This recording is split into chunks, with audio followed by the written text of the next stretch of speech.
pertanggungjawaban pidana baik dengan alasan pembenaran atau pemaaf, maka terdakwa harus mempertanggungjawabkan perbuatannya. Menimbang oleh karena terdakwa mampu bertanggung jawab, maka harus dinyatakan bersalah dan jatuhi pidana. Menimbang bahwa dalam penjatuhan pidana terhadap terdakwa maka perlu dipertimbangkan terlebih dulu keadaan memberatkan dan keadaan meringankan. Keadaan memberatkan, perbuatan terdakwa tidak mendukung program pemerintah dalam pemberantasan tindak pidana korupsi. Perbuatan terdakwa dapat merusak citra lembaga penyelenggara pemilu yang seharusnya independen dan berintegritas. Keadaan meringankan, terdakwa bersikap sopan selama persidangan, terdakwa belum pernah dihukum, terdakwa memiliki tanggung keluarga, terdakwa telah mengabdi pada negara melalui berbagai posisi publik. Menimbang bahwa tujuan pemindahan bukanlah sarana balas dendam, melainkan sebagai satu upaya membina agar yang bersangkutan menjadi manusia lebih baik dan berguna bagi masyarakat, bangsa dan negara, serta memberikan efek jera kepada pelaku maupun pihak lain agar tidak melakukan tindak pidana yang sama. Ya.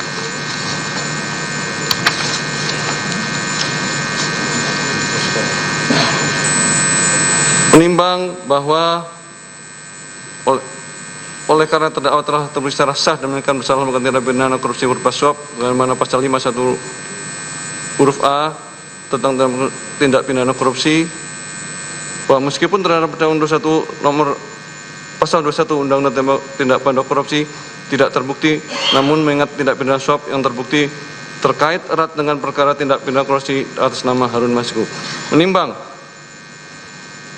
bahwa majelis akan mempertimbangkan barang bukti yaitu berupa nomor 1 sampai dengan 205 memiliki keterkaitan dengan rangkaian peristiwa tindak pidana korupsi dalam perkara suap penetapan calon anggota DPR RI terpilih di mana Harun Masiku diduga sebagai pemberi suap dan masih dalam status buron. Menimbang bahwa sesuai dengan tuntutan umum dan untuk kepentingan pembuktian dalam Harun Masiku yang masih dalam proses penyidikan, maka seluruh barang bukti tersebut diperlukan sebagai alat bukti. Menimbang bahwa berdasarkan pertimbangan-pertimbangan tersebut di atas, maka seluruh barang bukti mulai nomor 1 sampai 205 dalam perkara terlampir dipergunakan untuk perkara atas nama Harun Masiku, kecuali barang bukti berupa 1 buku warna hitam bertuliskan Kompas TV teman terpercaya, 1 buku warna hitam bertuliskan Erika E156 personal notebook, dan 1 buah buku notebook warna merah putih bertuliskan PD Perjuangan dengan alasan bahwa terdakwa telah dibebaskan dari dakwaan perintangan dalam dakwaan pertama berdasarkan pertimbangan ketentuan pasal 46 ayat 2 KUHP.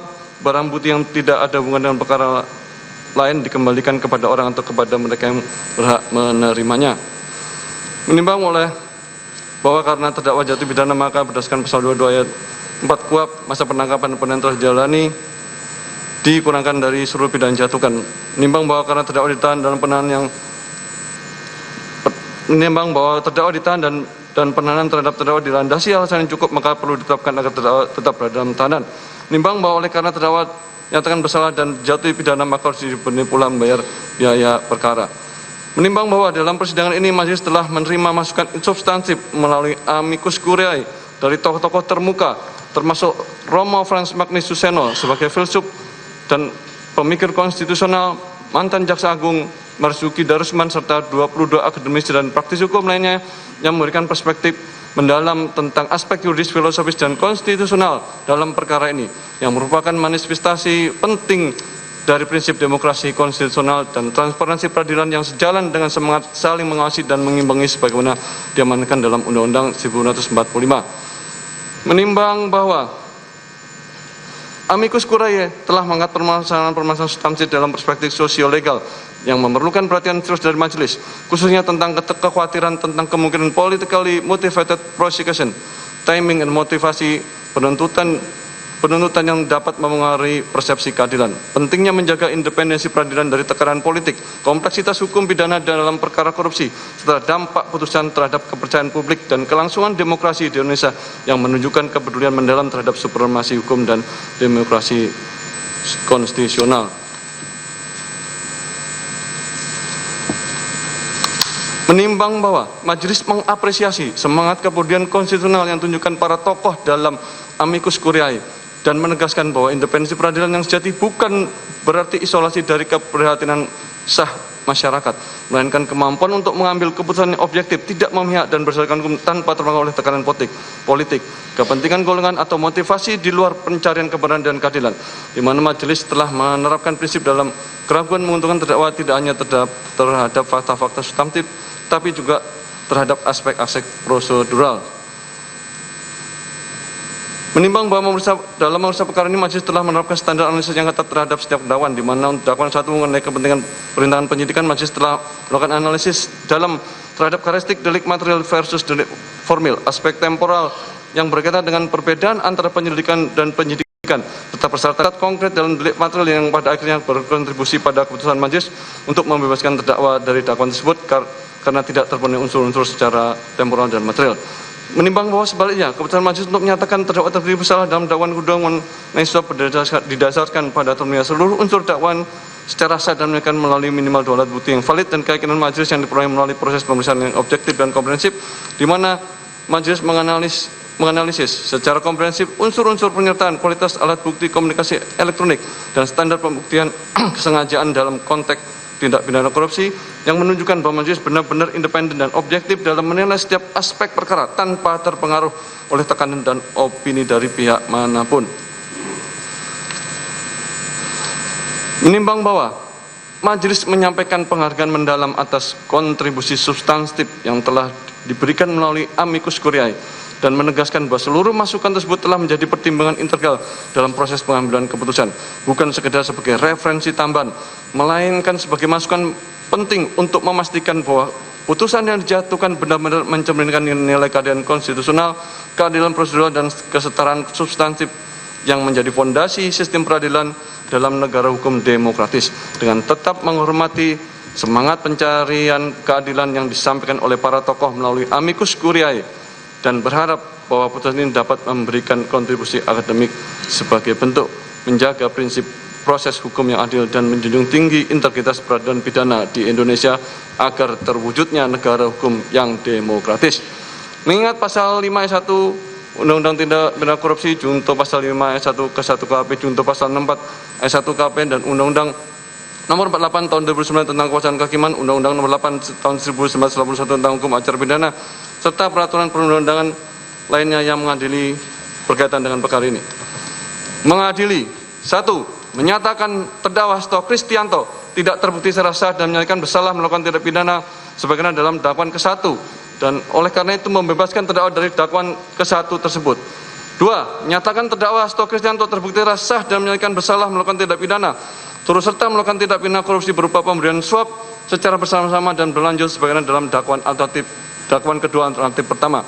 Menjatuhkan pidana kepada terdakwa Hasto Kristianto dengan pidana penjara selama 3 tahun dan 6 bulan dengan pidana denda sebesar 250 juta dengan ketentuan apabila denda tidak dibayar diganti dengan pidana kurungan selama 3 bulan. Menetapkan masa penangkapan dan penahanan telah jadi terdakwa dikurangkan pidana yang dijatuhkan, menetapkan terdakwa tetap ditahan, menetapkan barang bukti dari nomor 1 sampai 205 digunakan dalam perkara atas nama terdakwa Harun Masiku kecuali 1 buah buku warna hitam bertuliskan Kompas, 1 buku warna hitam bertuliskan Erika E156 personal notebook, 1 notebook warna merah putih bertuliskan PD Perjuangan dikembalikan kepada terdakwa. Membebankan kepada terdakwa untuk membayar perkara sebesar Rp7.500. Demikian diputus dalam sidang permusyawaratan Majelis Hakim Pengadilan Tindak Pidana Korupsi pada Pengadilan Negeri Jakarta Pusat pada hari Senin 21 Juli 2005 oleh Rosramanto SHMA selaku Hakim Ketua, Sunoto SHMA, dan Hakim Ad Hoc Tindak Pidana Korupsi Dr. Sigit Herman Binaji SHMHUM masing-masing sebagai hakim anggota yang diucapkan dalam sidang terbuka untuk umum pada hari Jumat 25 Juli 2005 oleh Hakim Ketua dengan didampingi para hakim anggota tersebut, dibantu oleh Panitera Pengganti Pengadilan Negeri Tindak Pidana Korupsi pada Pengadilan Negeri Jakarta Pusat setelah dihadiri oleh penuntut umum pada Komisi Pemberantasan Korupsi dan terdakwa didampingi dengan para penasihat hukumnya. Demikian putusan yang dijatuhkan Majelis Hakim. Atas putusan ini saudara terdakwa mempunyai hak: 1. Menerima putusan, 2. Menolak dengan mengajukan upaya hukum, 3. Berpikir pada waktu 7 hari. Apabila tidak menentukan sikap dalam 7 hari dianggap menerima putusan. Ketentuan yang sama berlaku juga untuk penuntut umum. Dengan berakhirnya pembacaan putusan ini, maka kewajiban Majelis Hakim untuk memeriksa dan mengadili perkara ini telah selesai. Dengan demikian sidang nyatakan ditutup.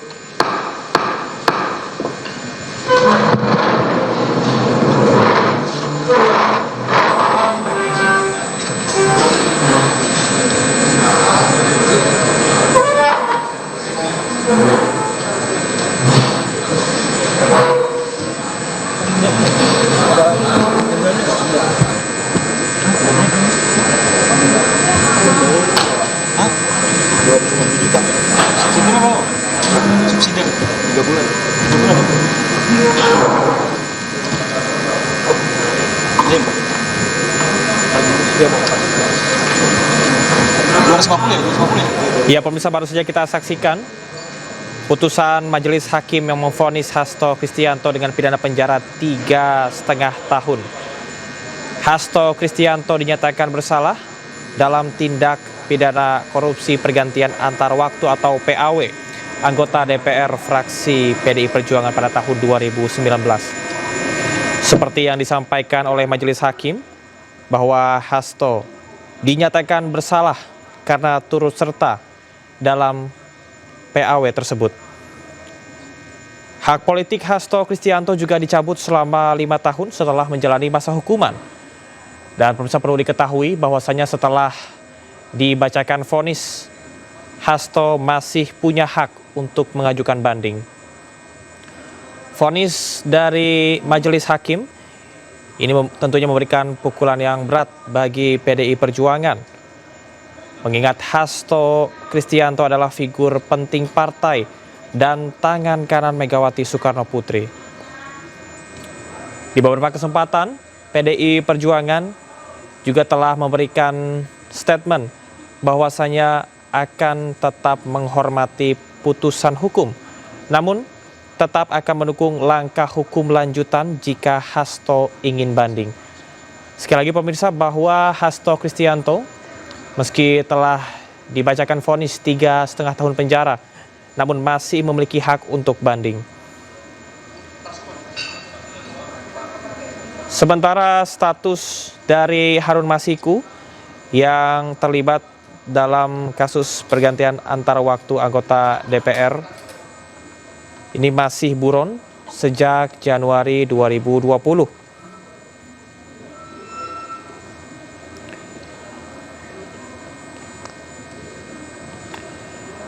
Perlu diketahui pemirsa bahwa latar belakang kasus dari Hasto Kristianto, di mana Harun Masiku yang menjadi buron, yang merupakan caleg PDI Perjuangan dari Dapil Sumatera Selatan 1 sebelumnya, tidak lolos ke Senayan, tapi diduga mencoba membeli kursi DPR lewat jalur belakang. Suap diberikan agar KPU bisa menggeser caleg yang sah Rizky Aprilia dan menggantinya dengan Harun Masiku. Hasto saat itu pemirsa menjabat sebagai Sekjen DPP PDI Perjuangan. Dalam proses hukum, Hasto dinilai ikut membantu Harun Masiku agar bisa diloloskan menjadi anggota DPR lewat jalur pergantian antar waktu atau PAW. Hasto disebut menyuruh anak buahnya Doni Tri Istiqomah selaku staf DPP PDI Perjuangan untuk menghubungkan Harun dengan Komisioner KPU Wahyu Setiawan.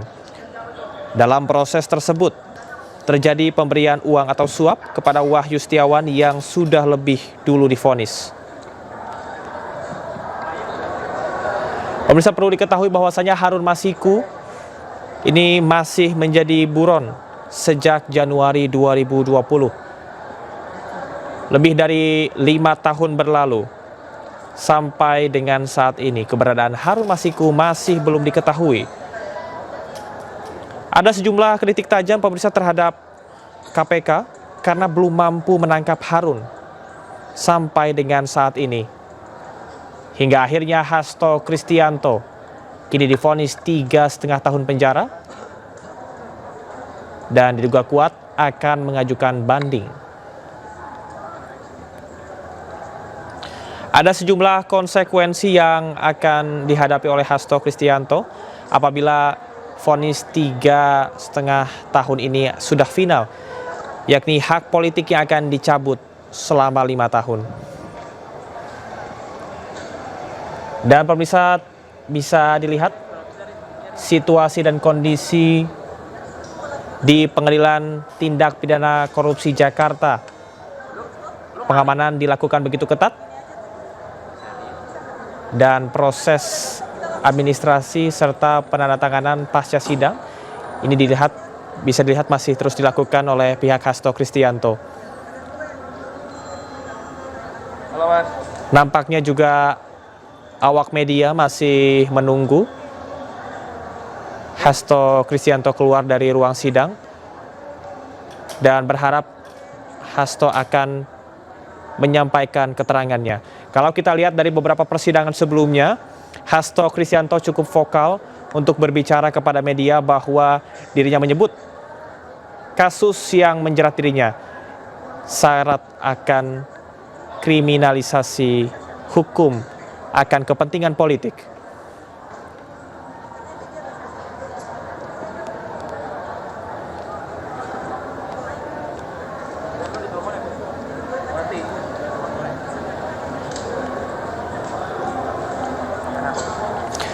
Pemirsa, sebelumnya Hasto Kristianto sempat membantah terlibat dalam upaya suap untuk meloloskan Harun Masiku sebagai anggota DPR lewat skema pergantian antar waktu atau PAW. Hasto lagi-lagi menyebut kepada para awak media bahwa dirinya dikriminalisasi dan menjadi korban politisasi hukum. Pemirsa, kita lihat bersama bahwa Hasto Kristianto saat ini tengah bersiap-siap keluar dari ruang sidang. Di samping kanan layar televisi Anda, sejumlah awak media sudah menanti. Keterangan dari Hasto Kristianto ini sangat ditunggu-tunggu, mengingat dirinya bersikukuh tidak terlibat dalam kasus pergantian antar waktu, skema yang diduga dilakukan untuk meloloskan Harun Masiku ke Senayan. Saat ini pemirsa, Hasto Kristianto akan keluar dari ruang sidang, masih dari Pengadilan Tindak Pidana Korupsi Jakarta. Di beberapa persidangan sebelumnya, Hasto menegaskan bahwa proses pergantian antar waktu merupakan kewenangan penuh dari KPU dan ia sebagai Sekjen PDI Perjuangan hanya menjalankan tugas administratif dari partai. Juga terlihat pemirsa, Ganjar Pranowo juga turut hadir. Sejumlah politisi dari PDI Perjuangan membersamai putusan Majelis Hakim hari ini. Nampaknya support yang luar biasa diberikan oleh Partai Demokrasi Indonesia Perjuangan. Sejumlah politisi dari PDI Perjuangan menyebut bahwa kasus Hasto merupakan tekanan politik terhadap partai.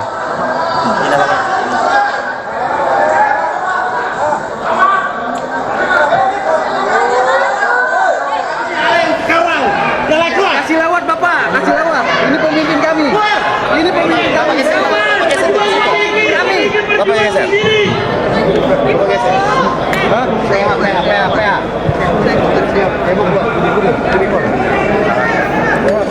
Ibu awas, ibu kejepit. Ya, ibu. Bang, diambil yang masing.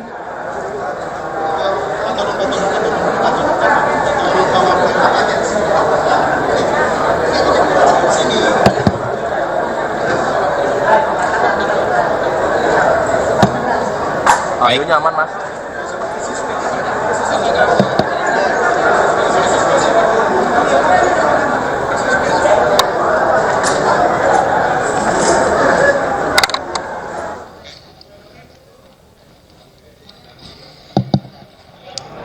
Baik, sudah ya menangkap. Baik, terima kasih rekan-rekan pers. Assalamualaikum warahmatullahi wabarakatuh. Salam damai sejahtera untuk kita semuanya. Om Swastiastu, Namo Buddhaya, salam kebajikan, Rahayu. Rekan-rekan pers, terima kasih. Dari persidangan tadi kita sudah bisa menyaksikan Yang pertama, alhamdulillah terkait dengan tuduhan obstruction of justice itu tidak terbukti karena memang sejak awal seluruh kesadaran yang dimiliki oleh kader PD Perjuangan adalah setia pada hukum, tidak menghalang-halangi seluruh proses hukum. Kemudian yang kedua, terhadap tuduhan suap, saya dinyatakan bersalah. Padahal di dalam putusan nomor 18 dan 28 tahun 2020, seluruh fakta-fakta yang tadi dinyatakan baru itu bukanlah fakta baru. Karena sangat jelas keterangan saudara Saiful Bahri Doni Tri Istiqomah di dalam persidangan ini juga seluruh sumber dana berasal dari Harun Masiku. Termasuk ada suatu fakta yang sangat penting bahwa dana dari Harun Masiku tahap pertama itu bukanlah 400 juta. Sebagai hasil otak-atik gatuk 600 dikurangi 200 menjadi 400. Tetapi adalah 750 juta. Dan itulah yang kami tegaskan di dalam pledoi juga di dalam sidang nomor 18 dan 28 tahun 2020 tersebut. Sehingga total dana dari Harun Masiku itu ada 1,5 juta. Saya menjadi korban dari komunikasi anak buah di mana di dalam persidangan ini juga sudah menyatakan seluruh dana di bawah sumpah ya itu berasal dari Harun Masiku. Nah, sehingga meskipun proses persidangan kami junjung tinggi, lembaga peradilan tetap kami hormati, tetapi dengan adanya berbagai fakta yang masih disembunyikan tersebut berupa aliran dana yang seharusnya adalah tahap pertama 750 juta tapi kemudian dikatakan 400 juta, maka ini telah menyentuh aspek keadilan itu. Karena itulah tema dari pledoi kami adalah menggugat keadilan. Sehingga ini adalah realitas sebagaimana dialami oleh sahabat Tom Lembong. Bagaimana hukum telah menjadi alat kekuasaan. Karena sejak awal, bahkan beberapa hari yang lalu, saya sudah mengetahui informasi-informasi terkait angka 3,6 tahun sampai 4 tahun sejak bulan April. Maka saya memutuskan saat itu karena putusan yang merupakan aspek kekuasaan itu ada tidak bisa saya hindari. Sebagaimana Tom Lembong juga tidak bisa menghindari, sebagaimana mereka-mereka mencari keadilan juga tidak bisa menghindari. Maka saya sudah mengantisipasi dengan cara apa? Saya bulan Juni kemarin sudah diterima sebagai mahasiswa S1 Hukum. Karena saya menghitung itu. Menghitung bahwa bulan April saya sudah mengetahui adanya tuntutan sekian, adanya hukuman sekian. Maka risk responnya adalah karena ini kekuasaan, saya mengambil kuliah S1 Hukum dan sudah diterima. Sehingga ke depan nanti saya bisa seperti Mas Febri, Pak Magdir, Prof Todung menjadi pejuang-pejuang pembela keadilan, juga Bung Roni, teman-teman PH semuanya yang telah bekerja luar biasa dengan menjadi lawyer yang akan membela pihak-pihak yang menjadi korban ketidakadilan dari kekuasaan khususnya wong cilik. Karena itulah terhadap putusan tadi ya saya terima dalam konteks bahwa ini adalah ketidakadilan, bahwa tema menggugat keadilan itu akan selalu relevan, apalagi ini berkaitan juga dengan agenda konsolidasi partai. Sejak awal dikatakan bahwa ada yang mau mengganggu Kongres PDI Perjuangan, mau mengawut-awut Kongres PDI Perjuangan. Karena itulah pada kesempatan ini saya mengucapkan banyak terima kasih kepada penasihat hukum yang tadi juga analisis sementara ini logika hukumnya tidak cukup kuat, sehingga tentu saja kami harus mempertimbangkan secara jernih setelah kami menerima putusannya. Kemudian kami akan mempertimbangkan dengan cara yang seksama dan kemudian dengan fakta-fakta hukum untuk terus berjuang di dalam menggugat keadilan itu. Nah, kepada seluruh simpatisan, anggota dan kader PD Perjuangan, kami mengucapkan terima kasih. Sejak awal proses ini ketika bulan Januari 2020 terjadi OTT, itu sudah ada motif politik. Saat itu headline-nya di salah satu majalah yang terkenal, operasi yang gagal. Karena mengapa gagal? Karena yang ditarget adalah saya. Jadi itu di dalam headline salah satu majalah nasional itu menulisnya operasi yang gagal. Karena itulah kepada simpatisan anggota dan kader PD Perjuangan khususnya dari DPP, DPD, DPC dan seluruh anak ranting PAC hingga Repdem dan Satgas Partai, kami mengucapkan terima kasih atas dukungannya. Dengan putusan ini kepala saya tegak karena kita terus akan melawan berbagai ketidakadilan itu. Kita akan menggugat keadilan agar cita-cita keadilan sosial bagi seluruh rakyat Indonesia betul-betul dapat terwujud. Jadi maju tak gentar, kita tidak boleh menyerah, dan saya akan gunakan setiap waktu, setiap detik sebagai karunia Tuhan di dalam memperjuangkan keadilan bersama dengan seluruh komponen masyarakat yang lain. Karena kasus yang dikaitkan dengan saya, teman-teman pers, rakyat Indonesia boleh melihat putusan nomor 18 dan 28 tahun 2020, hal-hal terkait dengan dana 800 juta, 50 juta, 400 juta, semuanya sudah clear dan tidak ada kaitan dengan saya, apalagi ada suatu motif. Buat apa? Keuntungan apa yang saya peroleh dengan memberikan suatu dana? Maka catatan di dalam persidangan ini, dalam pledoi kami bahwa Saiful Bahri saat itu juga mendapatkan intimidasi karena ketika dia diperiksa sebagai saksi dalam situasi dia tersandera oleh kasus-kasus akibat penggeledahan, ditemukan 2 senjata api di rumah mantan istrinya. Demikian pula Wahyu Setiawan juga ditekan, diancam TPPU, tindak pidana pencucian uang. Saudara Hasyim Asyari juga diancam berkaitan dengan sewa private jet. Fakta-fakta itu ternyata tidak menjadi pertimbangan. Namun sebagai proses hukum kami hormati, tetapi keadilan tidak akan pernah lari dari setiap upaya untuk memperjuangkannya. Terima kasih, dan selanjutnya dari penasihat hukum kami persilakan. Sekali lagi, jangan pernah menyerah, maju tak gentar membela keadilan. Merdeka! Oke ya, saudara-saudara sekalian, menyambung Mas Hasto, saya ingin menambah saja beberapa hal. Pertama, saya hanya ingin mengatakan bahwa saya punya mixed feeling. Kenapa saya katakan mixed feeling? Karena pada dakwaan pertama mengenai obstruction of justice itu kita melihat legal reasoning, nalar hukum yang cukup bagus dari majelis hakim, dan saya mengapresiasi pertimbangan-pertimbangan hukum yang dibuat oleh majelis hakim sejauh mengenai obstruction of justice. Kenapa? Karena memang sejak awal kami dari tim kuasa hukum tidak melihat ada alasan-alasan hukum apapun untuk mendakwa Saudara Hasto Kristianto melakukan obstruction of justice.